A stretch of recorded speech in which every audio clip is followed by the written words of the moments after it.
L'île Sainte-Marguerite est située 1,4 milles, soit 2,6 km, au sud du port Pierre-Cantot. Elle fait l'objet d'une vidéo dédiée. Il faudra près de 10 ans à Pierre-Cantot pour faire aboutir son projet de port, qui sera inauguré en 1965. Port Pierre-Cantot fut un prototype juridique et administratif où une copropriété occupe le domaine maritime et y investit. Ce modèle servira à de nombreux autres ports. Le port, longtemps privé, en concession sur 50 ans, est aujourd'hui un port communal géré par la ville de Cannes. Proche des sanitaires, au sud des escaliers, se trouve également une laverie. Le boulevard de la Croisette qui longe le port étant à chaussée séparée, l'entrée et la sortie du port à sens unique sont distinctes. Au nord de la galerie, sous la promenade qui borde les quais du port, on trouvera un ship chandler. Le port est organisé en 5 pontons numérotés de A à E, entourés de 7 quais et jetés. Port Pierre-Cantot peut accueillir 553 bateaux à la longueur maximale de 90 mètres, le tirant d'eau variant de 2 à 7 mètres.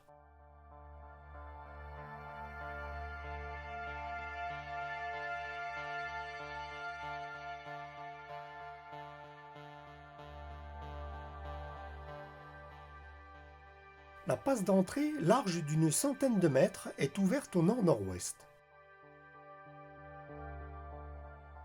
De nuit, l'entrée du port se repère par ses feux à un éclat toutes les 4 secondes, vert à tribord sur une tour jaunâtre coiffée de vert, à l'extrémité de la jetée sud, à l'élévation de 11 mètres, qui porte à 11 000, soit 20,3 km, rouge à bâbord, en haut d'une colonne blanche et rouge, sur le quai à l'extrémité de la jetée ouest, à l'élévation de 2 mètres, qui porte à 3 000, soit 5,6 km.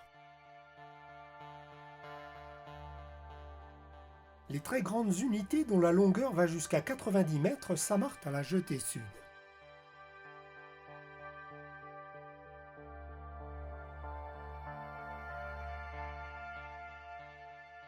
On trouvera le quai d'accueil au bout du môle de la capitainerie à la forme caractéristique.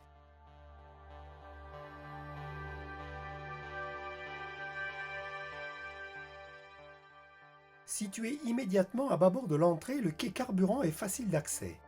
Le long du petit quai au sud se trouve la pompe des eaux usées dont l'usage est gratuit. Quelques voiliers se distinguent au milieu de très nombreux bateaux à moteur petits et grands et d'imposants yachts de luxe. Curieusement, le Salon nautique de Cannes, chaque année en septembre, expose maintenant ses voiliers non plus dans le vieux port de Cannes mais à Port-Cantot. Le fort trafic de la rade de Cannes jusqu'aux îles de l'Érins en font une zone à la réglementation complexe, objet de nombreux arrêtés municipaux et préfectoraux. Du 1er juin au 30 septembre, une partie de la baie de Cannes, au nord d'une ligne entre la jetée Albert-Édouard du vieux port de Cannes jusqu'à la jetée sud du port Cantot et le long de sa jetée ouest, est interdite au mouillage. S'y ajoute du 1er mai au 30 septembre une zone interdite aux embarcations motorisées ou à moteur, dite ZIEM, tout le long des plages de la Croisette, traversées de 8 chenaux, dont 7 sont réservés aux sports nautiques de vitesse. Un seul chenal est accessible pour les engins à moteur, il est situé devant le poste de secours Massé, non loin du vieux port. La ZIEM s'étend jusqu'à la bande des 300 mètres, la zone interdite au mouillage est profonde de 400 mètres, et large d'une centaine de mètres devant la jetée ouest de Port-Cantot. Ce n'est donc qu'hors saison que l'on pourra mouiller à proximité de la Croisette. Le mouillage reste possible au-delà des zones interdites dans 7 à 10 mètres d'eau sur des fonds de vase et de biocénose. À pratiquer par beau temps car la protection est nulle et la zone soumise au clapot des allées-venues incessantes, parfois forts lors du passage des grands yachts. Pour mémoire, les navires de plus de 24 mètres doivent mouiller au-delà d'une zone spécifique, aux bordures complexes, dans toute la rade de Cannes et les golfes voisins de Juan ou de la Napoule.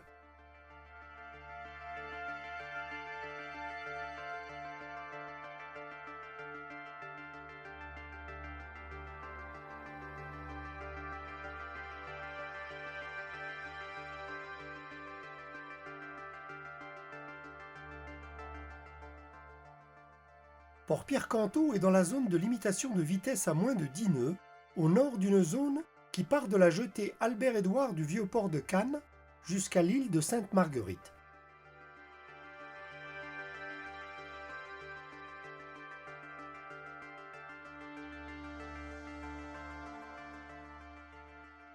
On prendra garde à l'ouest du musoir de la jetée sud à une zone de haut fond avec 2 mètres d'eau qui s'étend sur 30 à 40 mètres.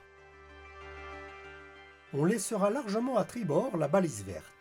La statue d'une sirène en bronze nommée Atalante de la sculptrice Amaryllis Bataille semble marcher sur l'eau.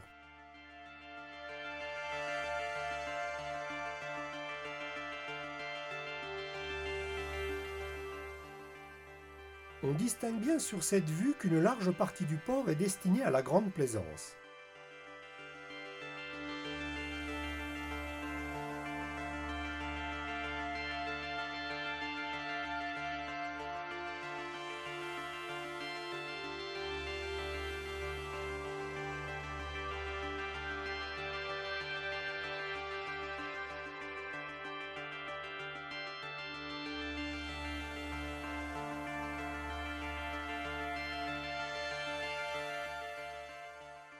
On aperçoit ici les digues sous-marines censées protéger les plages de la Croisette de l'érosion.